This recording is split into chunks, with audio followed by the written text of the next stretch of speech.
你吹着这么悲伤的曲子，都像是所有人都负了你。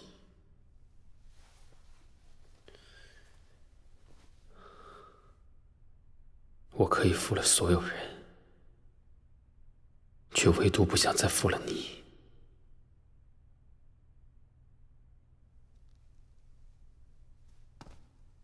可你配不上任何人的爱。你但凡有一点点人性，都不会像赵姑娘说出那样的话。好像爱在你面前，从来都是一文不值。权力才是你李承言一生所求吧？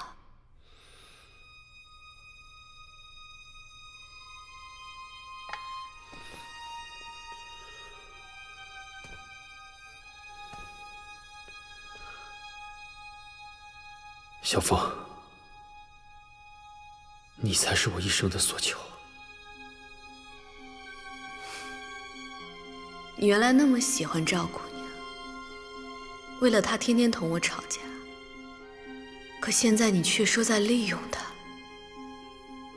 你原来那么讨厌我，天天吵着要休了我，可现在你却说我是你一生所求。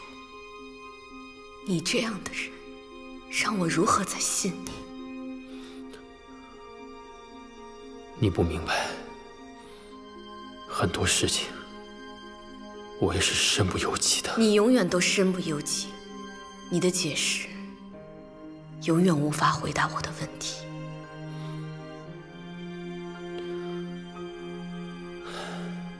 如果有一天我危及你的皇位、你的江山、你的社稷，你会不会杀了我？比皇宫更危险的是东宫，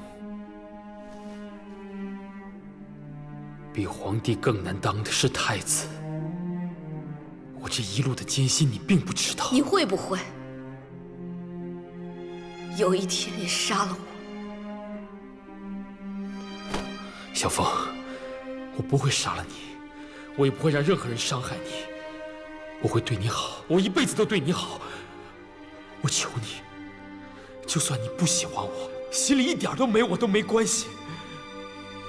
如果让你现在放弃你唾手可得的皇位，跟我一起去死，你愿不愿意？为什么还要谈死？我们都不会死，都不会死，一切都尘埃落定了，现在只有你跟我了。你不愿意？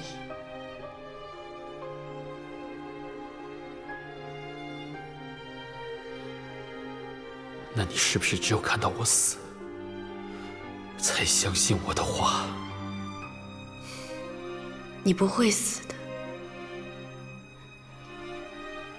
你会好好活着。可你却不会陪我了，对吗？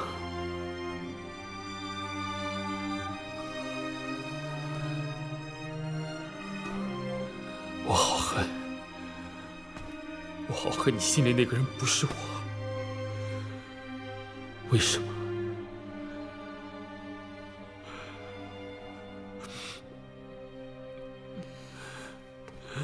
为什么？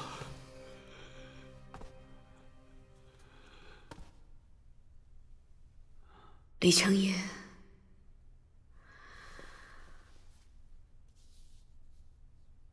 其实我心里一直都有你。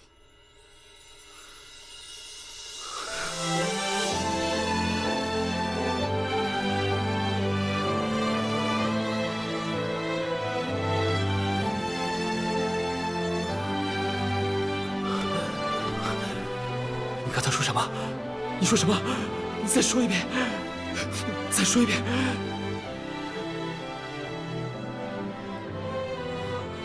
我刚才说，我好恨，恨我心里一直都有你。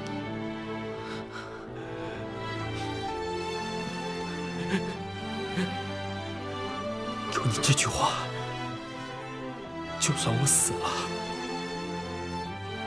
我也心甘了。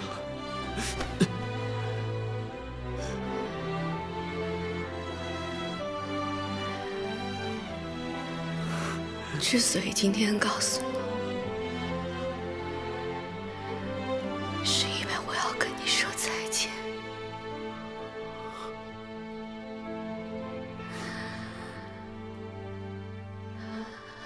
再见，我的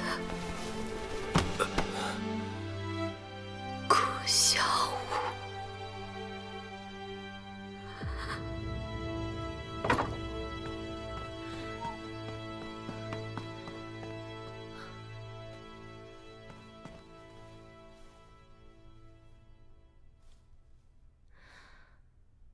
这大食国的迷魂药果然厉害。等他醒来，我们早就出宫了。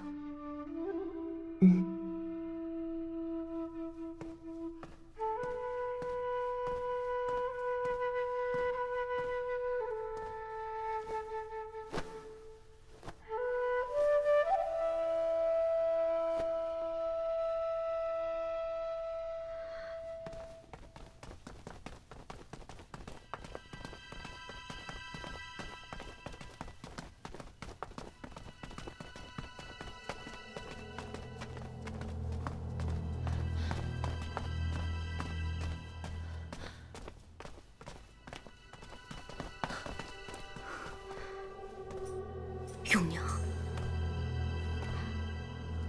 怎么办？永娘如果再不走，羽林军就要巡逻到这里了，到时候我们就真的逃不掉了。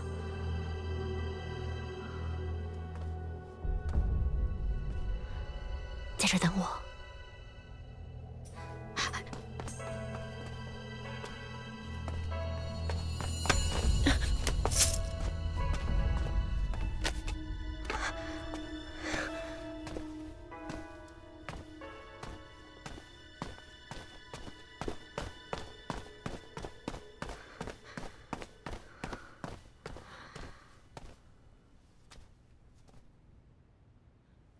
永娘，小凤走了，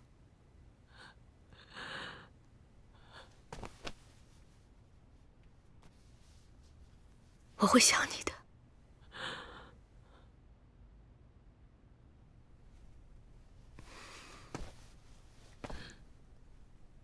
公主，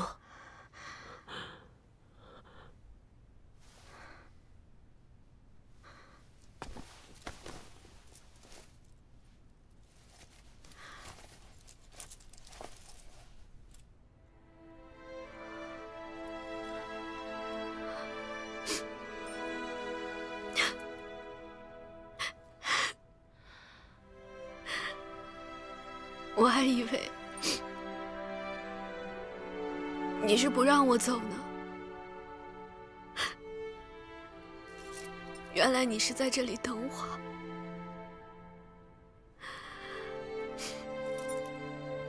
我之前一直以为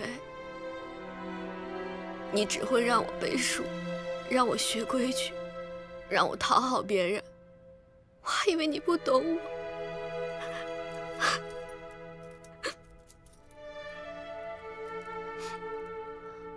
公主，快走吧，再不走就来不及了。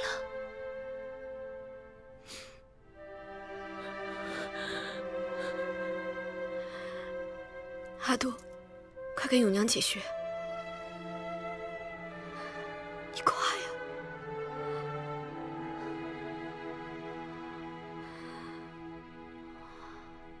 或许这才是对永娘最好的。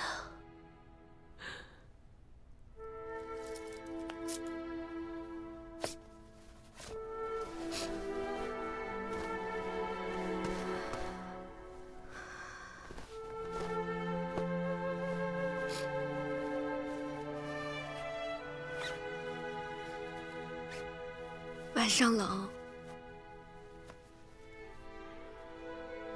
委屈你了。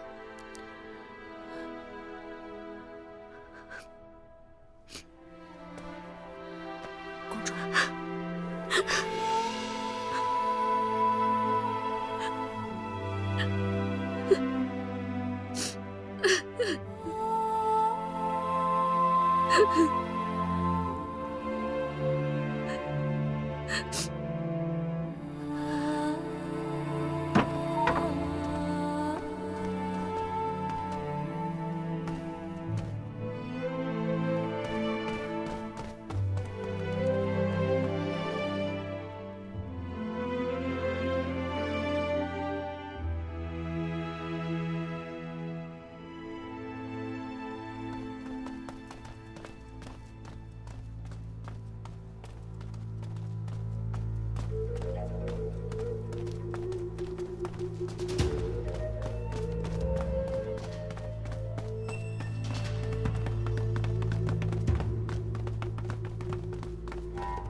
米罗，哎呀，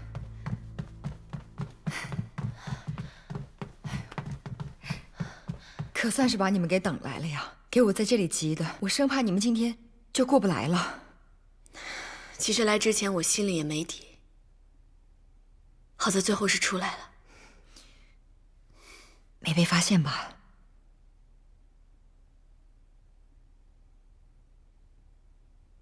怎么了？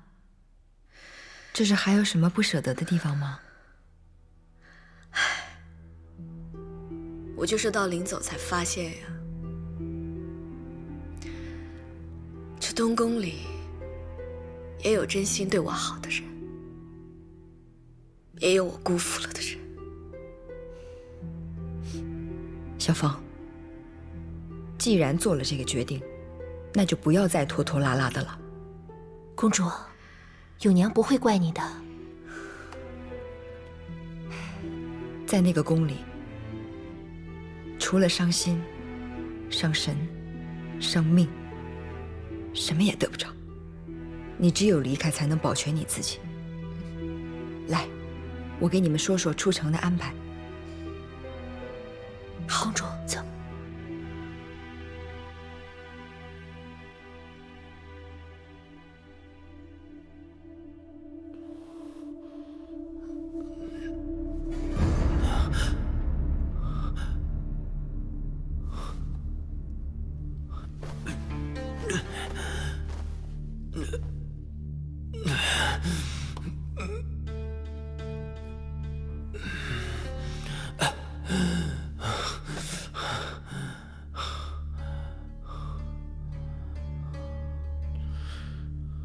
小芳，小芳，小芳，小芳，来人，来人！小芳，殿下，太子妃呢？太子妃在哪儿？太子妃，太子妃不是跟殿下在一起吗？殿下，小凤，小凤，小凤，小凤，小凤，小凤，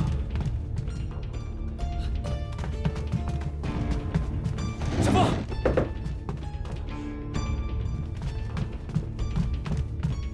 小凤。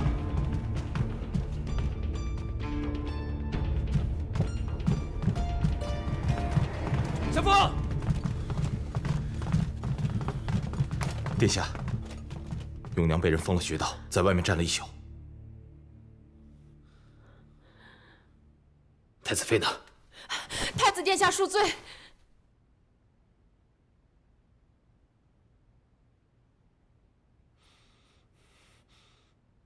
裴昭，派人严守各个城门关隘，凡是要出城出关的，都给我盘查清楚，让人张贴太子妃的画像，一定要把小凤给我找回来。是。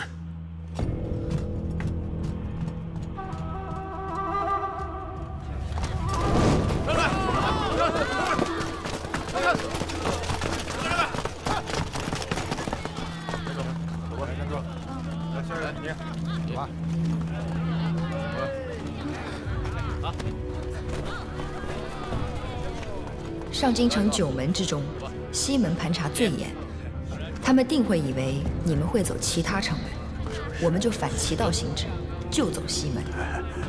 明早会有一个高丽商队出城，我买通了领队，带你们混出去。军爷，我们是高丽的商队，路过此地。放行。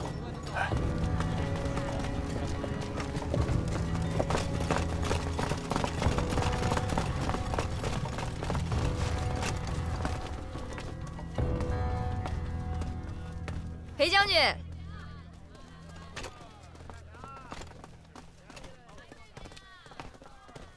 哟，这是怎么了？太子妃出走了，她来过你这儿吗？将军是疑心他来过这里，还是怀疑他就在里面呢？裴将军若是真的要到我这里抓人，大可以破门而入，又何必独自站在我这酒馆前，还过来问我米罗这样的问题？那我想，将军心里面其实也并不想让小风回那个东宫吧？你想多了，我只是服从太子的命令寻找太子妃。哦，好，那我就告诉你，他确实来过，不过已经走了。他在哪儿？这个我就不知道了。但是，将军心里就真的那么想知道吗？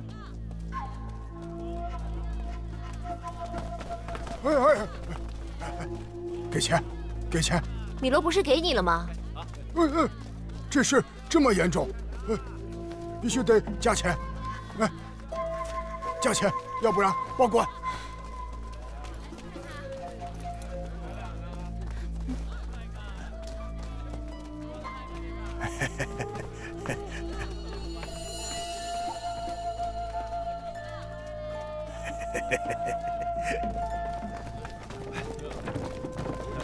来，里边请，里边请。来，跟上，来。我们今天就住这里了啊！跟上来，走。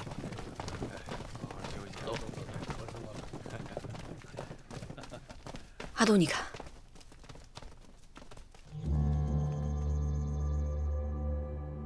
恐怕现在玉门关早就布好官兵等我们了。要不我们不走玉门关了，我们换个关口。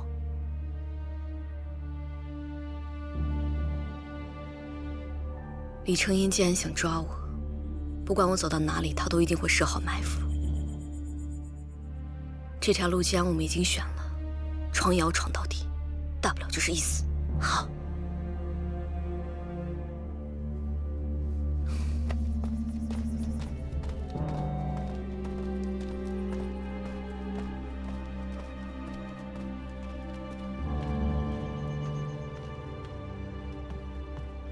阿杜，准备好了吗？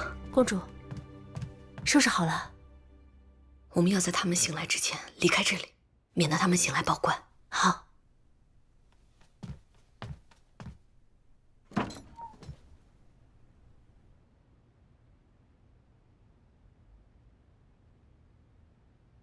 公主，走。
是裴照。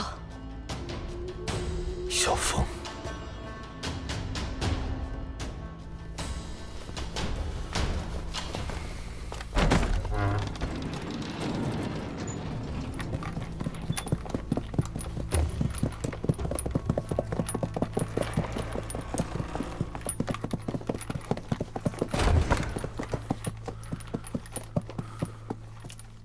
太子妃，裴照，我刚刚听到你的臂力声。太子妃，随我回去吧。你真的想劝我回去吗？送太子妃回宫是裴照的任务。回去吧。就算太子妃回到西周，又能怎么样？太子还是会派人到西周，把太子妃接回上京。到那个时候，就不是你和他之间的事了，那是西周和中原的事情。可是这一次，我想为自己而活。谁不想为自己活？可真的为自己就一定好过吗？人都想着要独善其身，执拗的为自己活着，可现实会更痛苦。可能你到最后会发现，原来为别人活着，才是真正有意义。真正有意义，那岂不是要痛一生？若痛一生是为所爱之人，痛便不是痛。那你呢？你为谁而活？李承寅？皇帝？太子妃，还是随末将回去吧。你也许真的在为他们而活。3年前，你想帮顾小五劝我不要跳下忘川。今天，你帮李承寅劝我再回东宫。这3年来，你对他的情谊始终没有变过。你都记起来了。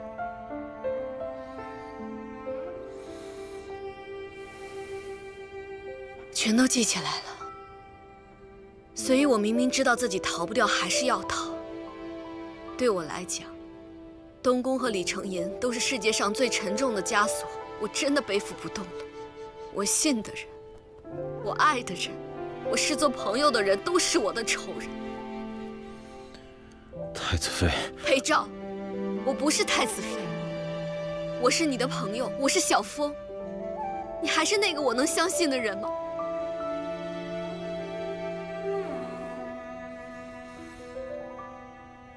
是。好，所以今天你会放我出去的，对吗？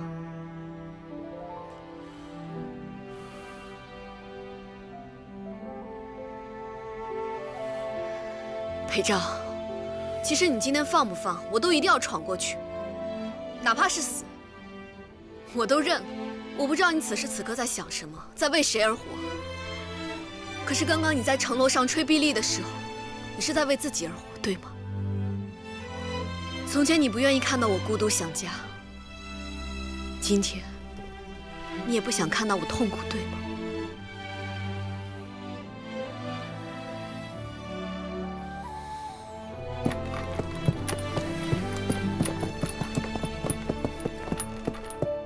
开城门！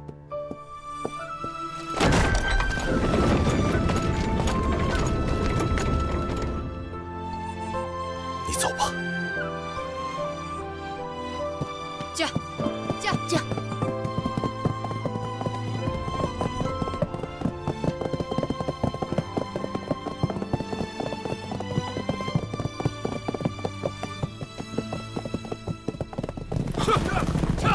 关城门！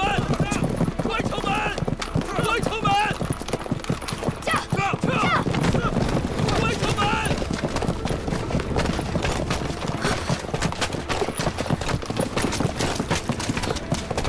公主！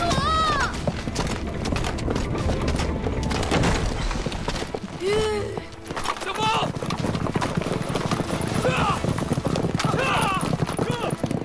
教主，公主！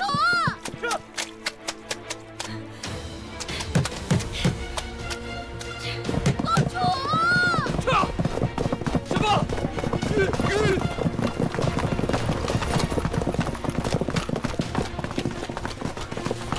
小风不要！太子妃！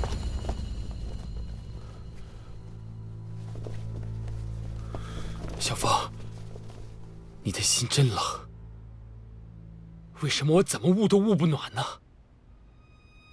因为你的手比他还冷，怎么可能捂得暖？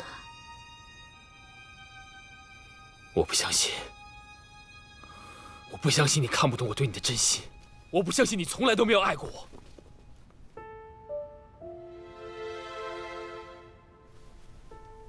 小风，来，先下来。好，那你告诉我，你是爱过我的，对吗？哪怕比爱那个顾小五少1000倍、10000倍，但你是爱过的，对吗？你告诉我。我爱过的只是顾小五，他已经死了，死了，你明白吗？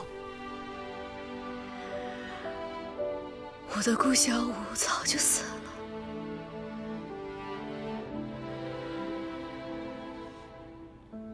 如果你没有爱过我，为什么会恨？你如果只把我当成一个陌生人，那为什么要拼了命的逃呢？你不要跟我说，是因为我杀了顾小五。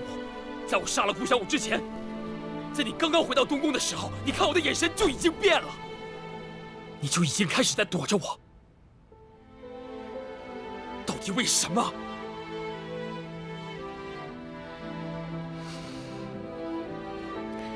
我真羡慕你，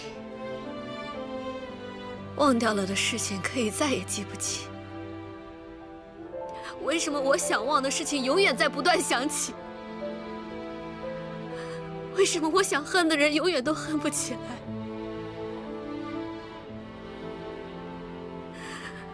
李承言，我会是你永远忘不掉的人吗？小风，你告诉我，我忘了什么？我到底忘了什么？你先下来，你告诉我，我不想就这样失去你，你告诉我。这次我真的要忘了，李承言，我原谅你了，我原谅我们所有的甜蜜、亏欠、奢望、绝望。我选择放了你，也放了我自己。从此以后，我们再无纠葛。不，小风，我到底哪儿做错了？我到底哪儿做错了？啊！你要原谅我什么？来，你先下来，先下来，小风，快啊！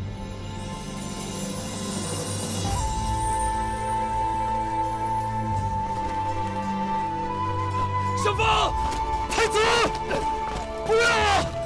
太子，小风，小风，太子，小风，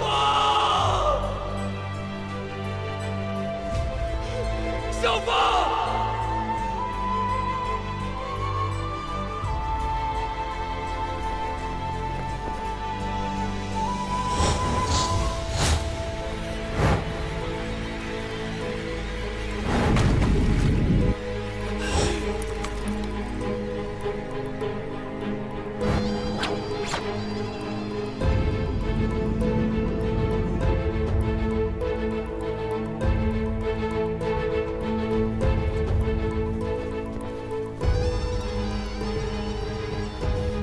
是谁？我是西周九公主。你知道我是谁吗？我的父亲是茶庄庄主，我的母亲是当今皇后，我是中原的顾小五。顾小五，顾小五，第一件事，我要让你帮我周100只萤火虫。这有何难？等着。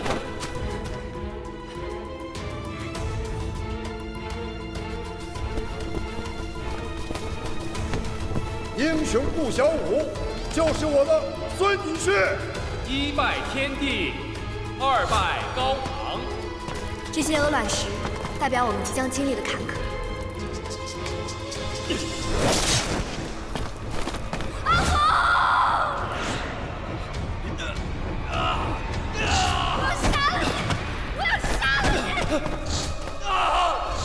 你既然答应娶李凤和亲，嫁给谁不是嫁？除了你，谁都能嫁。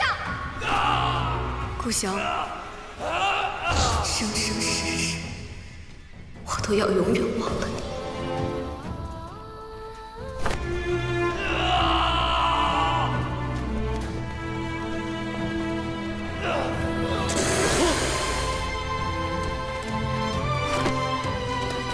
太子！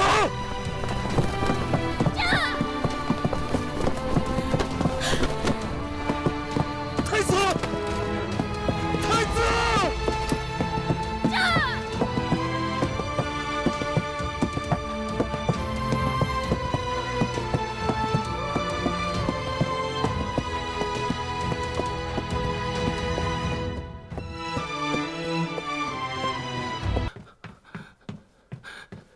小凤，小凤，太子殿下，顾家，我来了，我来了，殿下，我来了。殿下，您可算是醒了，您都昏迷了7天7夜了。小凤呢？小凤呢？殿下，末将有紧急军情向您禀报。说。高显联合西周王屈天泽起兵谋反了。什么？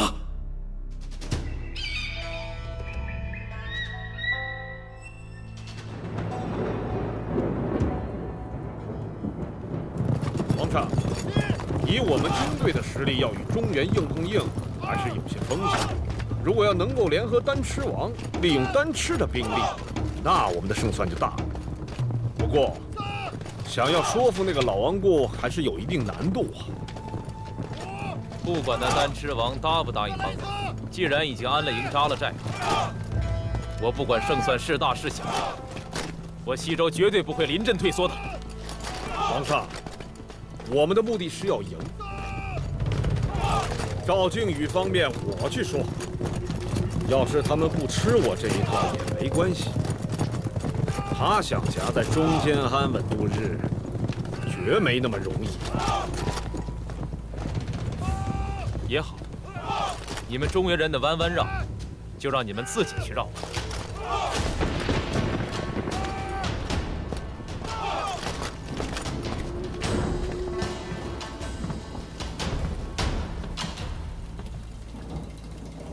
王上，您的手里也有一个决胜的筹码。此话怎讲？我听说九公主回来2天了。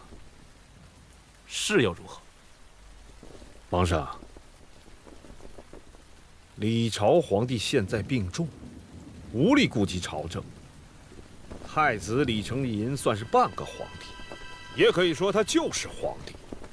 但是，他为了九公主，已经把赵靖宇的女儿赵瑟瑟逼疯了。由此可见，李承寅对九公主的感情不浅呐。我们正好利用九公主，挟制李承寅。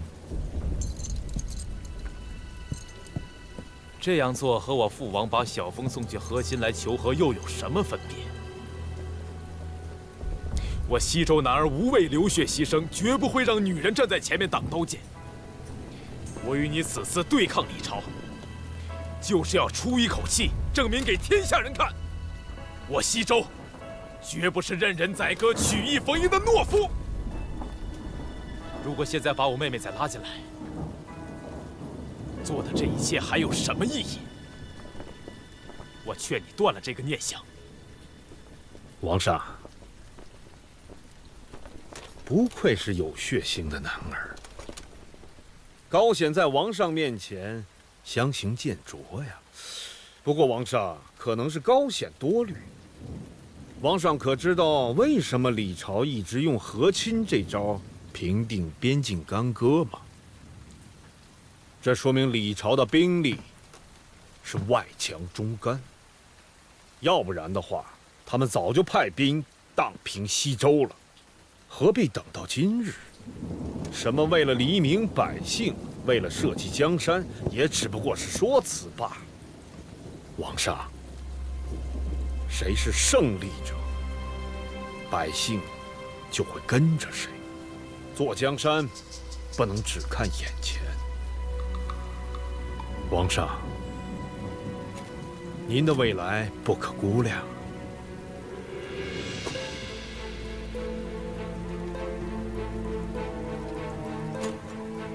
弟兄们，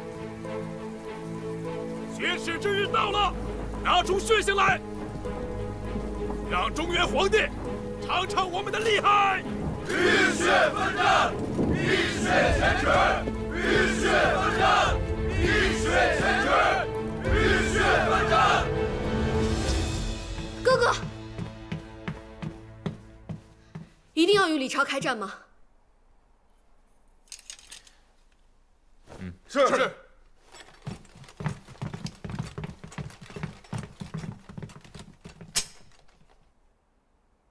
是。哥哥，中原并没有要与我们起争执，你一定要主动挑衅吗？建议离贤。况且，我不是主动挑衅的，我只是为了西周找回曾经的尊严。这一直是我的梦想，也是所有西周男儿的心之所向。况且你是为什么逃回来的？难道不是因为恨，因为不平，因为他们让你受的苦吗？我会为你讨回公道的，妹妹。不，哥哥，我不是因为这些回来的。我原来以为我回来是对的，可是我现在根本不知道我自己到底……如果你还在中原当太子妃的话，我就不会像现在这么的无畏和坦荡。我冥冥中感受到，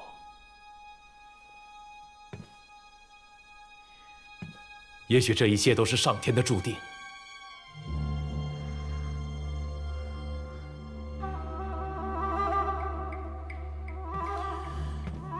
你说的这个，我很清楚。你煽动西周对抗李朝，可这实力悬殊，无异于以卵击石啊！我赵某为什么要和你冒这个险呢？靖宇兄，在西北疆域这个地方，西周、朔部都是我高显的人。就算我打不过中原，也顶多落下一个叛贼的骂名。你以为你夹在中间就能独善其身吗？如果你我联手，加上西周的兵力，那就完全不一样了。在西北之地，我军熟悉地形，后援充沛，他李承寅想赢我绝非易事。只要撑到和谈，你我要求独立建国。到那个时候，在这片大草原上，你我称王逍遥，岂不快哉？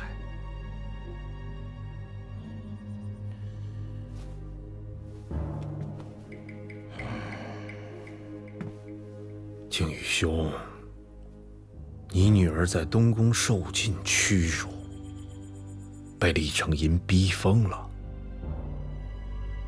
难不成你现在还选择效忠于他吗？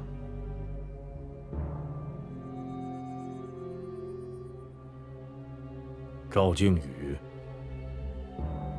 你没时间了。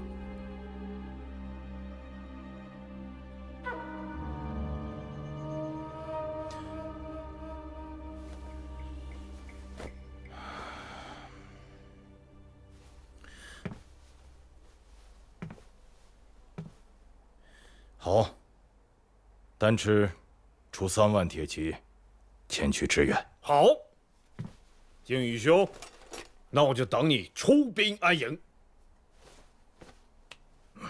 请。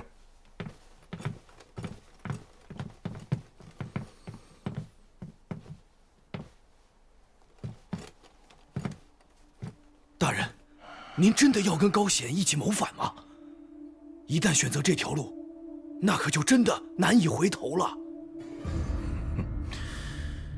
我怎么会被这个愚蠢的亡命之徒拉下水呢？那大人，您又为什么要答应他呢？你呀，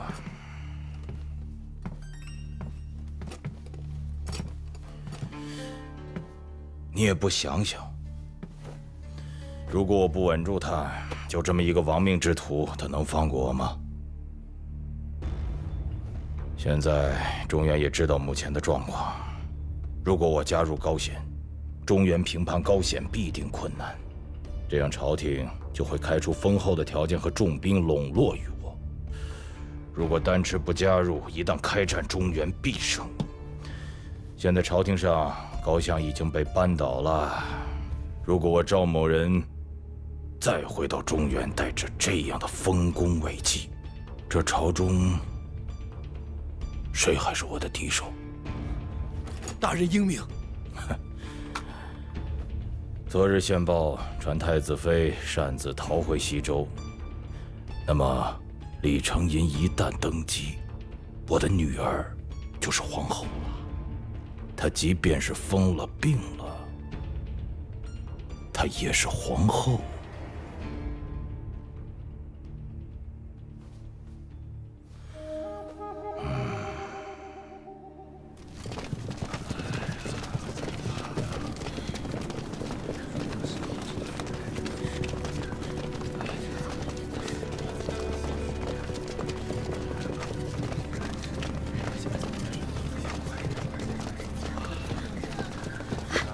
奶奶，你们这是要去哪里啊？听说要打仗了，中原皇帝打起仗来是要灭族的，我们大家都出去躲躲。家都没了，还去哪里躲啊？我也不知道，随着大伙儿走呗。其实要我这把年龄了，走不走的都是那么回事儿，不就是早一天死晚一天死的事儿吗？我就是担心我那儿子上了战场还不知道能不能活着回来。姑娘，你们也赶快逃吧，赶快！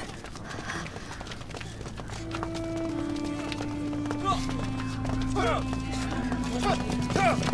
让让！让让！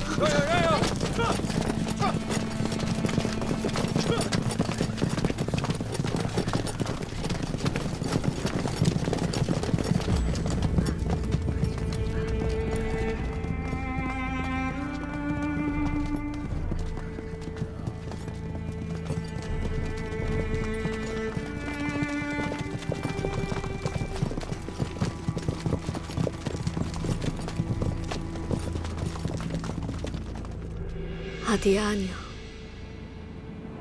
小凤回来了，可是你们却不在了。裴照跟我说过，如果我回来，我和李承吟的事就会变成中原和西周的事。我明知道会这样，还是不管不顾地回来了。你们说，是不是小凤做错了？公主，在你回来之前，王上就已经决定要征战。那么多的西周男儿不惜牺牲，就是为了讨回西周的尊严。他们都是西周的勇士，他们只是选择了他们认为对的事情。可是流血残杀真的没错吗？我以为我把痛苦留在了上京，可是现在看来，我不仅带到了西周，还带给了无辜的西周百姓。我应该再忍耐一下。我真的不想看到西周有一天像丹池那样血流成河。不，公主，这不是你的错。可是我在无形当中推了哥哥一把，不是吗？这就是上天对我的惩罚吧。我一开始就知道这个世界上除了死没有其他的解脱，可我还是幻想能够回到西周，一切重新开始。原来都是我在骗自己。你没有骗自己。当你站在玉门关城墙上的时候，你心里不是做出选择了吗？你的心里在想什么？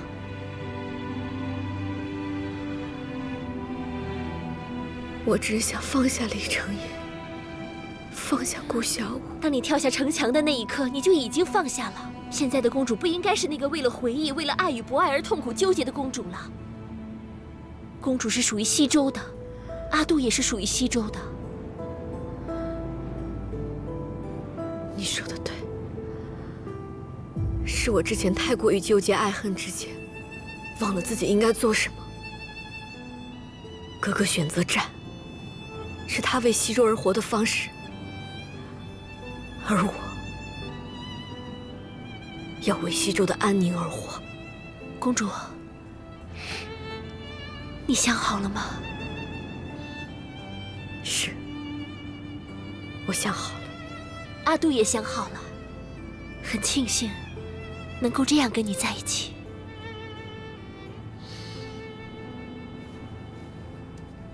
阿杜，我永远的好姐妹。哪怕我们最后没有平息这场战争，哪怕我们都为此而死，不后悔。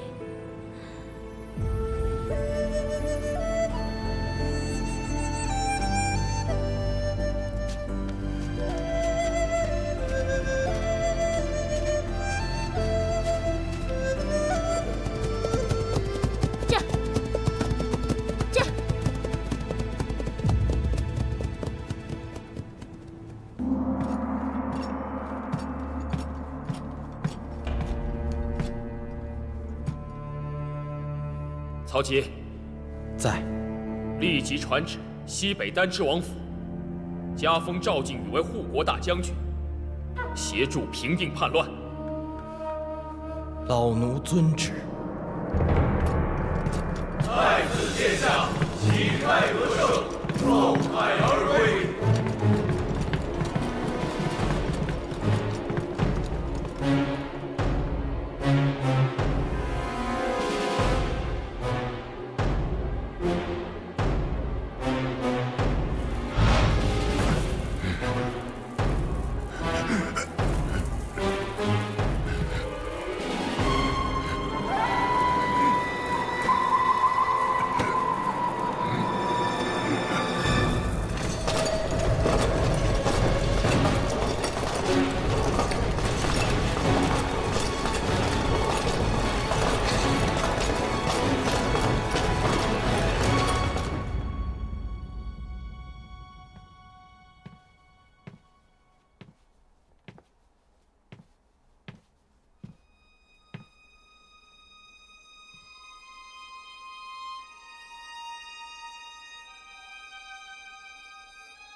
公主，阿杜走了。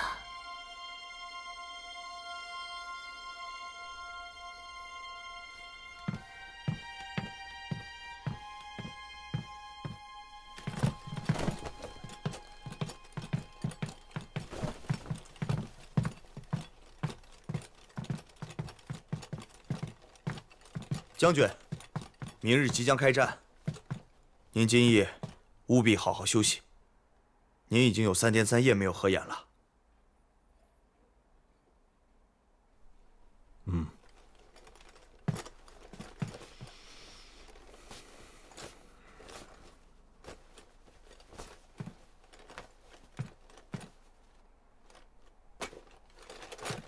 您休息吧。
阿杜，阿杜，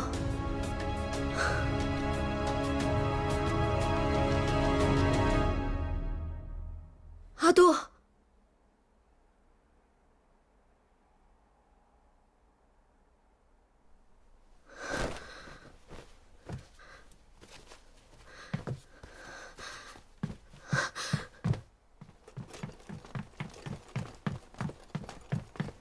哥哥，看见阿杜了吗？他有来过吗？没看到。阿杜不见了。皇上，快讲！皇上，高大人遇刺身亡了。什么？刺客呢？刺客已经死了，现在高大人营地。何人如此大胆？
西周的将士们，今天就是你们一雪前耻的时候。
小芳，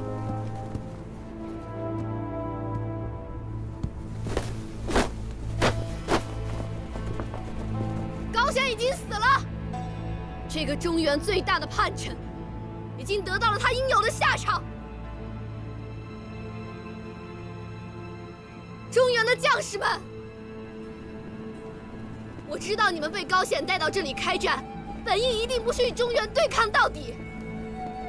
因为你们也是中原人，因为高显的一己私心，就拉上你们的性命来陪葬，来对抗同胞，你们真的甘心吗？你这是在干什么呀，妹妹？驾！别过来！小凤，别乱来！别动！你们要是敢动，我现在就去追随阿杜。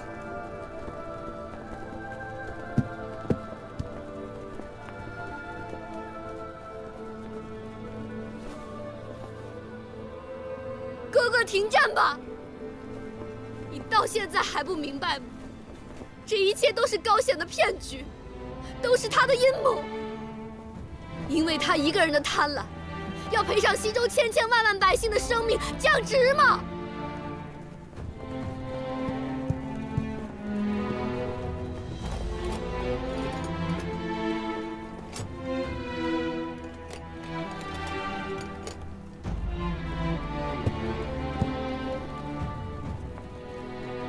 想想丹赤灭族时的生灵涂炭，现在的血脉所剩无几，你难道要西周重蹈覆辙？为什么？为什么不可以把繁盛和欢乐延续下去？为什么不可以用归顺换取太平？哥哥，你以为父王为西周所做的一切，都是在丧失尊严吗？不是的，生而为王，不是为一时之气而活，是要为族人的未来而忍耐。所有妥协的痛苦，所有妥协的痛苦要自己承担，为的是换取族人的幸福。这才是真正的西周王应该有的尊严。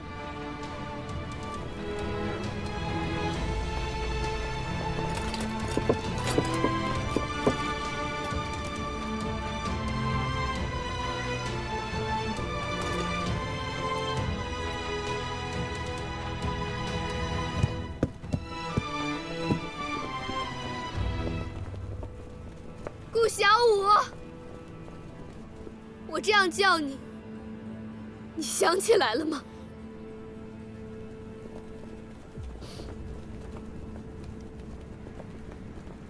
我曾经唯一深爱过的人，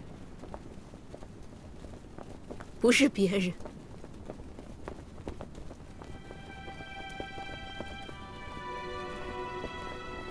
是你李成业。你骗过我，背叛过我，杀死我的至亲，我都没有办法说服自己杀了你。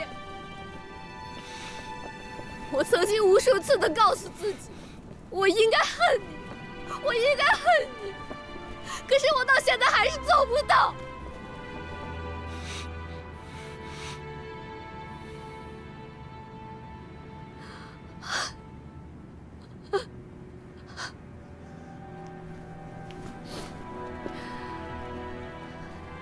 现在一切都过去了，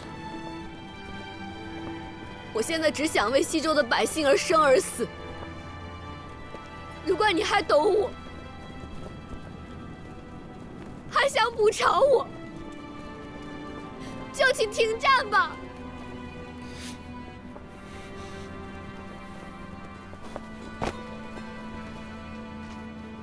我作为西周的九公主，嫁到李朝，为的是西周和李朝世世代代的和平。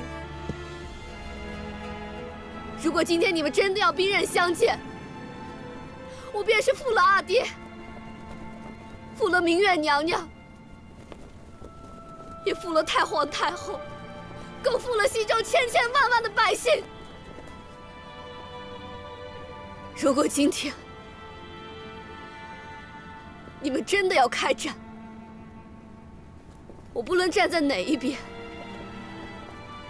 都是背叛。所以，如果我的性命能够换来哥哥和太子的醒悟，能够换来西周真正的安宁和幸福，我就没有遗憾了。小凤，妹妹，不要乱来！不！顾小五，放了你也不是不行。不过既然我救了你的命，你就得报答我。只要你答应我3件事，我就放了你。你曾经答应过为我做3件事，还记得吗？我记得。第1件事，我要让你帮我捉100只萤火虫。这有何难？等着。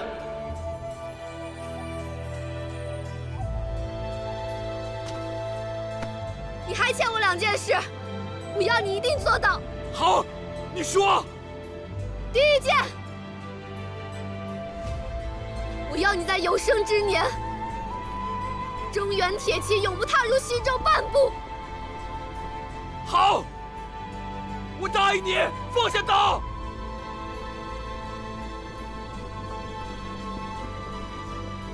如果你死了，我绝不独活。松手，松手啊！你会被我拽下来的。我不怂，我们一起来，要一起走。小凤，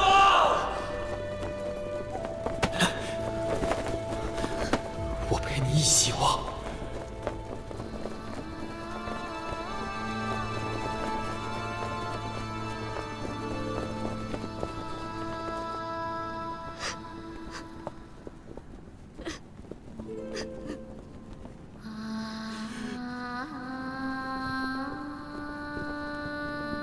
最后1件事，答应我，好好活着。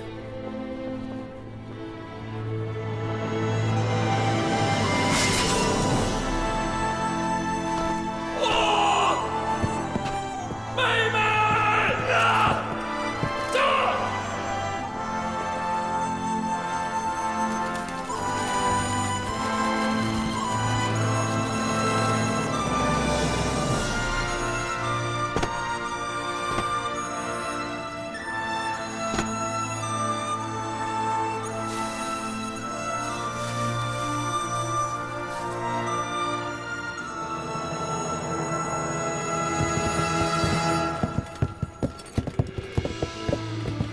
你这是什么态度？我是你的救命恩人哎！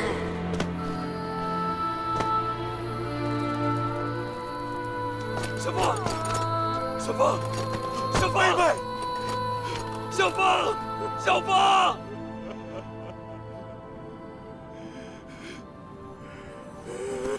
妹妹，小凤，小凤，小凤，你讲不讲理啊？你又不是水星，一会儿淹死你！淹死我，我也不要你亲！心在别人那的女人，我还不想亲呢！求你，不要离开我，求求你！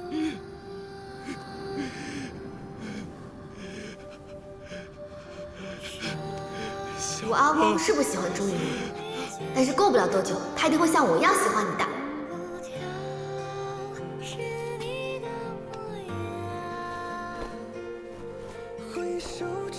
你还没过门，别喝了，又护短，还有管男人呢？小凤，是不是只要跟我在一起，不管去哪儿都可以？我跟你走，以后你去哪里我就去哪里，好不好？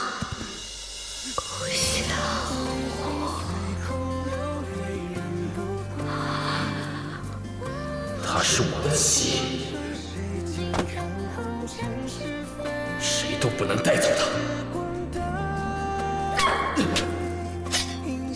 我不能嫁给李世民，我恨他，我恨他。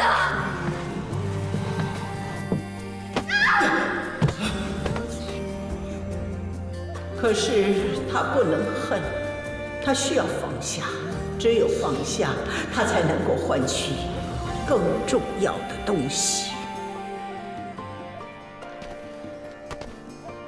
等这一切结束了，他一定会好好补偿的。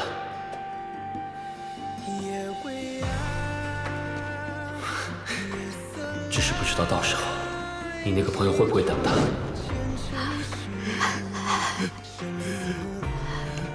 陪着我泪，一直没能等到他的姑娘。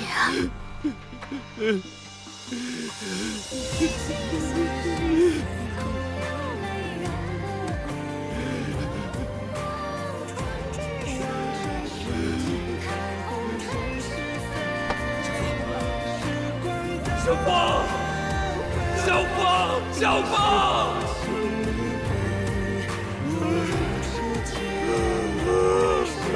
小凤！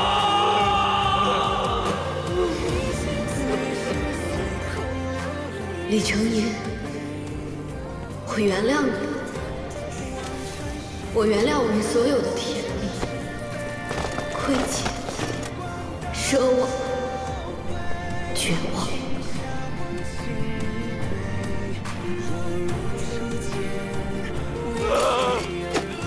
殿下，小凤，小凤，殿下，小凤，殿下，小凤，殿下，不，殿下，不要，小凤，回来，小凤，你回来。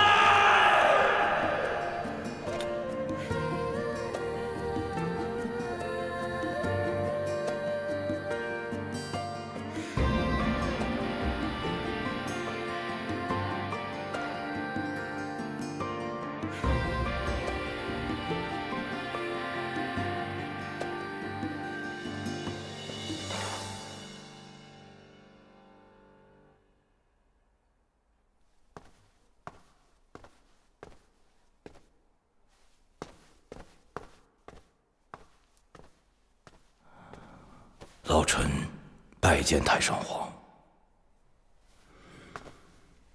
你怎么寻到这儿来了？禅让大典结束之后，您就找不见人了。这宫里上上下下都急坏了。老臣想，您可能是到这儿来了，就过来看看。这新皇已经登基了。我已经把这富足安泰的国家交给了三皇兄的长子。这李朝啊，权力的更迭是第一次没有流血的。这么些年，您郁郁寡欢，一心都把精力放在朝政上，这一旦歇下来，老臣担心。哎，别担心，我有更重要的事做。我要去西周找他。找他？太上皇，小凤她走了这么多年了，您该放下了。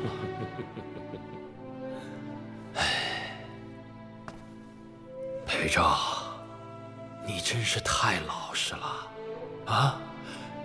竟然相信小凤让你相信的。你细想想，他是在气我，在罚我呢。他肯定啊是在哪儿躲着，好好的活着，不想让我发现。看着我着急，看着我苦。您的太子妃他早死了，西周他的坟头上都长满了青草，他不会再回来了。不，他没死，他怎么可能死呢？裴昭，你太傻了。她是这世上绝顶聪明的女人，她一定好好活着呢。她把我们都骗了。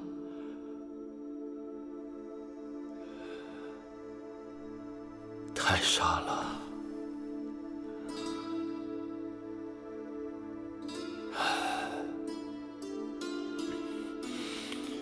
这记忆太沉重了。老臣恳请您把这一切都忘了吧。忘了。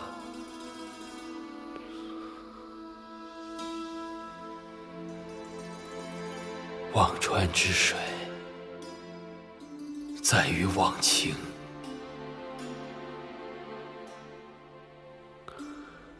可忘川在哪儿啊？